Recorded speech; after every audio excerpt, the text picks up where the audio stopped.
Hello everyone and welcome to the Ghost Layers Report. It's me always, Ryan, here today in Yokohama, Japan. Okay, I wanted to take a few moments to relay some quite interesting news to you. According to a UPI news source, a study conducted by the Isotope Research Institute from the periods of November to January found that low levels of radioactive cesium were found in 141 infants in children in Japan's Fukushima prefecture. Now, according to the report, the average amount of cesium in the 141 samples was 2.2 becquerels, please excuse me if I do not pronounce that correctly, per kilogram. But 3 cases had over 10 cesium per kilogram. Now, the average is 64 for radioactive potassium, which is found, they claim, found naturally in the environment. Now, let's take a moment to think about this. Now, according to one of the professors here, Hideaki Karaki, he's an honorary professor at Food Safety, University of Tokyo, has said that it definitely has no effect on the human body. But he says we still need to know where the cesium entered the infant's body. Okay.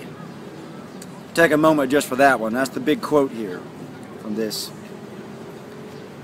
I'm a little surprised that he actually would say that they need to know where the cesium came from, considering this is Fukushima prefecture that we're talking about, and that prefectures had multi-nuclear meltdowns.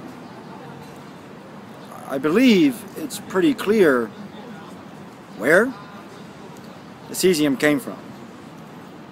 Of course, this cesium came from Fukushima nuclear power plant. It's ended up in infants, coming out in their urine, apparently. So it's obvious that children are passing cesium through their body.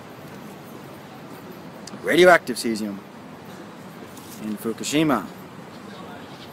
Now, he also said that no effect on the human body.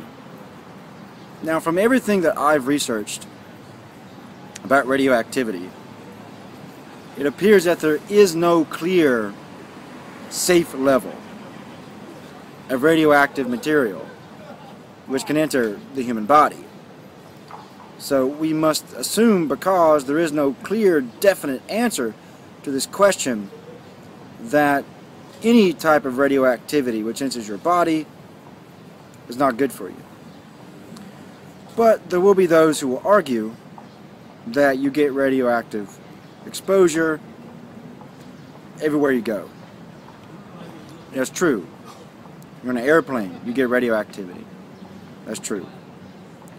You go many places, you're exposed to radioactivity, but it's the kind of radioactivity which must be looked at.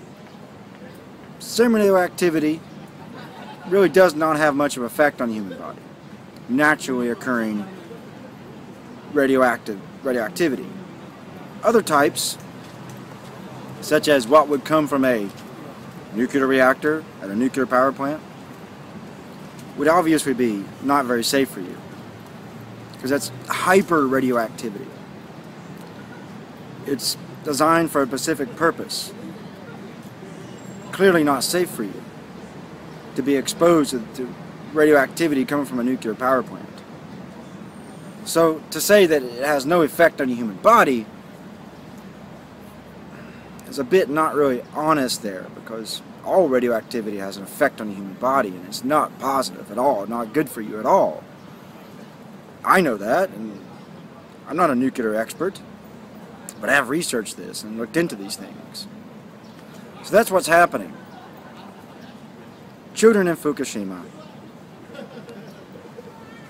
passing cesium through their body. Infants, little children, defenseless, helpless children.